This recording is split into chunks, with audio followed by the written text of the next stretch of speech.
Bom dia, amigos queridos. Que possamos iniciar mais esta manhã buscando refletir em torno da obra O Homem Integral e trazermos, um pouco mais de conteúdo que nos motive a renovar nossa postura diante da vida, seguindo com mais coragem, mais fé e mais determinação.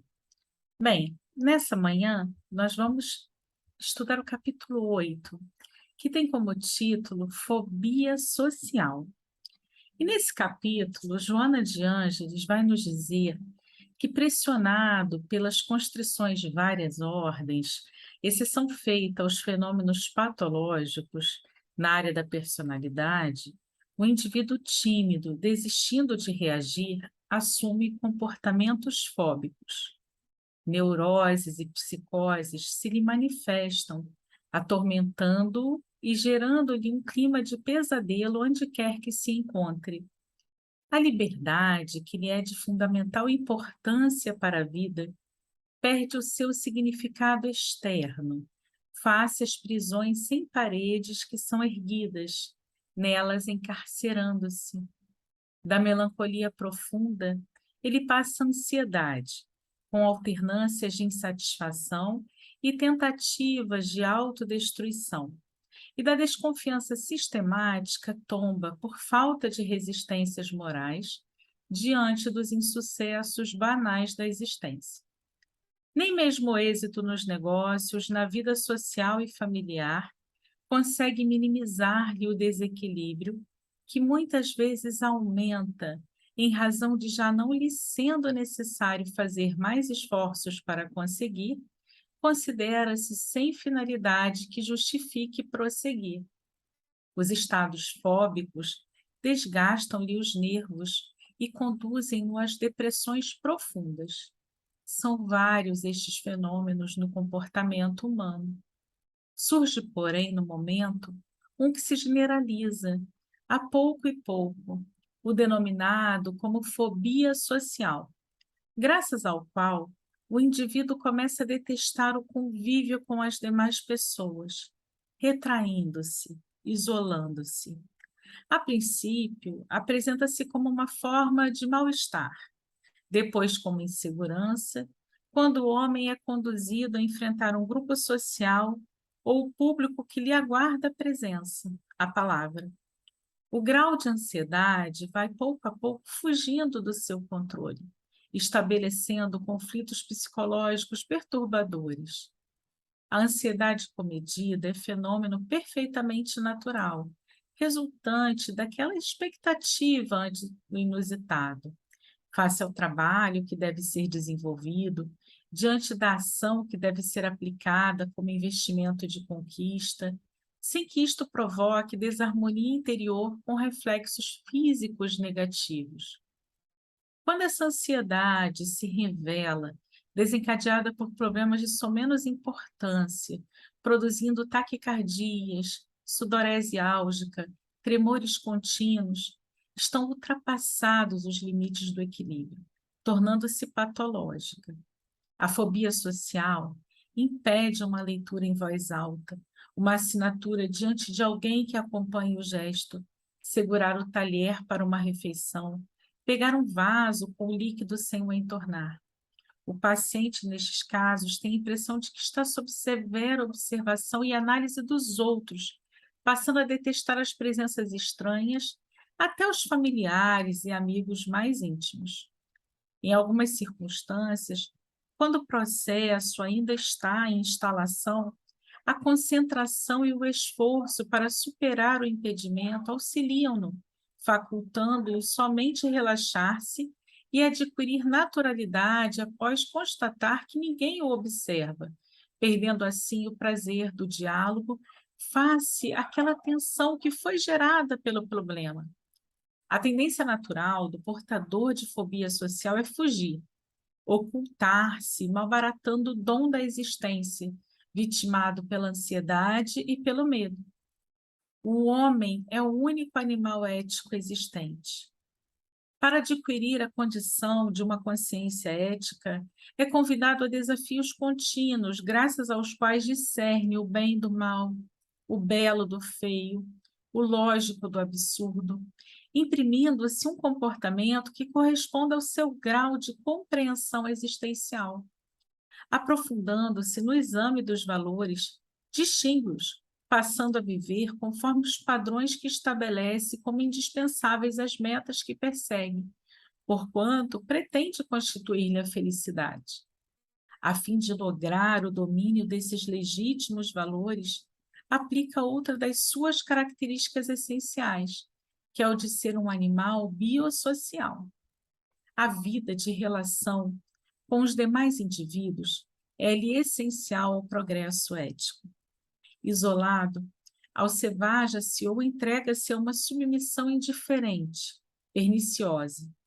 As imposições do relacionamento social exterior, sem profundidade emocional, respondem por esta explosão fóbica, face à ausência da segurança afetiva entre os indivíduos e à competição que graça, desenfreada, fazendo que se veja sempre no atual amigo o potencial usurpador da sua função, o possível inimigo de amanhã.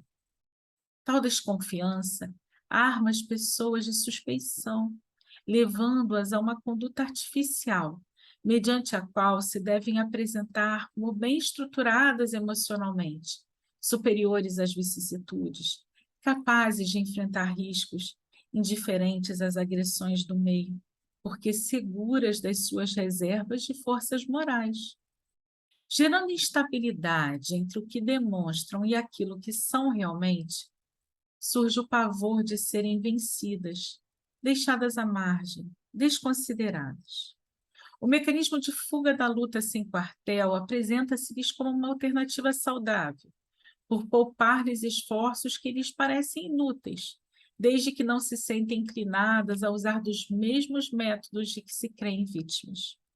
Simultaneamente, as atividades trepidantes e as festas ruidosas mais afastam os amigos, que dizem não dispor de tempo para o intercâmbio fraternal, a assistência cordial, receosos, por sua vez, de igualmente tombarem, vitimados pelo mesmo mal que os ronda, implacável.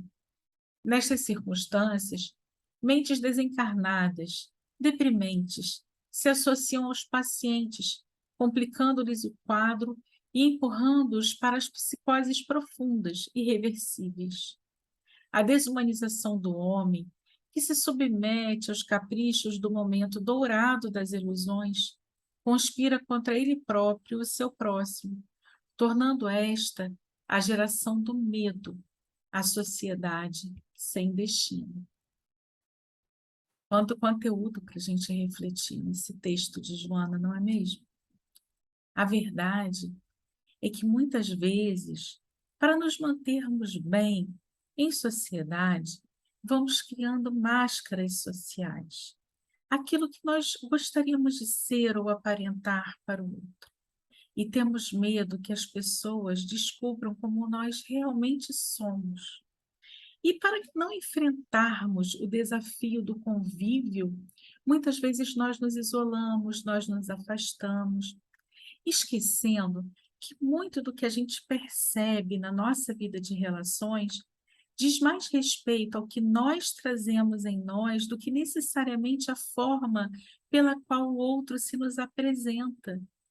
Muitas vezes, a forma como nós nos enxergamos, como nós trabalhamos, quem somos, reflete na percepção que nós temos sobre o comportamento do outro. Eu costumo brincar que tem algumas pessoas que dizem assim: ah, mas nós não devemos falar nada do que nós pretendemos fazer para o outro, porque não vai dar certo, porque o outro vai colocar uma energia negativa, porque o outro vai invejar, porque o outro vai jogar olho gordo. E aí eu sempre digo duas coisas para essas pessoas. A primeira coisa que eu pergunto é assim: se você recebe um presente e você não aceita esse presente, com quem que ele fica? Então, ainda que aquela pessoa tenha uma energia que não seja uma energia boa, mas se você estiver bem, se você estiver equilibrado, aquela energia não vai te atingir. Ela não vai afetar. Se você tiver convicção daquilo que você deseja, se você tiver um bom planejamento, as coisas vão acontecer, independente do olhar do outro. Então, aquela inveja, aquela energia negativa só vai te afetar se você permitir que ela te afete. Segunda coisa que eu sempre pergunto: muitas vezes, a nossa forma de enxergar o outro e de nos posicionar diante das relações, né, que vamos estabelecendo ao longo das nossas vidas, tem muita relação com a nossa forma de enxergar a nossa própria vida. Se nós somos pessoas que nos culpamos muito, se nós somos pessoas extremamente rigorosas, que não conseguimos entender muito dos nossos limites, a tendência é que na nossa relação com o nosso semelhante, nós também sejamos pessoas extremamente rígidas, intransigentes, porque é assim que nós temos a percepção de mundo, é assim que nós nos posicionamos conosco. Por isso que Jesus nos diz que nós devemos amar ao próximo como a nós mesmos, porque é importante que nós nos amemos, que nós nos respeitemos, que nós tenhamos autocompaixão para que isso possa se refletir no sentimento que nós temos em relação ao outro. Então, muitas vezes, quando eu fico com muito medo de que o outro me inveje, que o outro. Na verdade, é porque isso é um reflexo da postura que eu tenho diante da vida. E eu tenho que me perguntar assim: mas será que eu sou invejoso? Será que eu também, quando alguém chega dizendo alguma coisa, eu também não fico, mas eu queria estar assim? Então, na verdade, a gente precisa trabalhar a nossa relação conosco para que a gente aprimore a nossa relação com o próximo. E Joana nos diz algo muito profundo, porque ela diz que é justamente a nossa vida de relações que vai nos levar a evoluir, que vai nos levar ao crescimento. E eu lembro justamente daqueles capítulos introdutórios do livro Nossos Filhos São Espíritos, em que o autor justamente relata alguns dos estudos da doutora Ellen Van Bach, que trabalhava com regressão, com hipnose, e num desses estudos ela fez regressão em mais de 750 voluntários na sua pesquisa, e ela perguntava, né, ela voltava até um estágio ali, né, ainda, né, durante a gestação, e ela perguntava àqueles indivíduos qual era a sensação que eles tinham de estar chegando para uma nova vida. E várias outras perguntas eram realizadas, mas tinha uma pergunta que tem a ver com o que a gente está falando na manhã de hoje. Ela perguntava assim: qual é o sentido, né? Qual o objetivo de vocês estarem retornando para esta existência? E ela acreditava, ao formular essa pergunta, que muitos iriam responder que estavam voltando para grandes missões, para grandes projetos. E ela ficou surpresa quando percebeu que mais de 80% dos voluntários de estudo responderam que estavam voltando para que aprendessem a ter uma vida de relações. E aí Joana chega nesse texto que nós estamos estudando nesta manhã e nos diz assim: essa vida de relações é importante para que vocês possam evoluir. Então, nós retornamos a essa existência material com o propósito de evoluir. E nós só vamos evoluir quando aprendermos a viver bem conosco e com a sociedade, quando estabelecermos relações que sejam profundas. Não é aquela relação de dizer assim, eu quero ter 1 milhão de amigos, mas 1 milhão de amigos que muitas vezes você não sabe como eles estão, que são distantes, que não há uma relação, um vínculo profundo. Aqueles amigos da balada, das noitadas, isso não conta.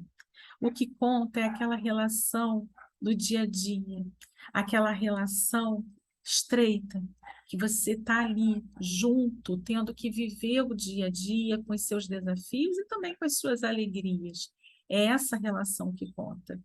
É essa relação que implica em superarmos as diferenças, em dialogarmos, em escutarmos, fazendo com que nós aprendamos com a visão e com as vivências do outro.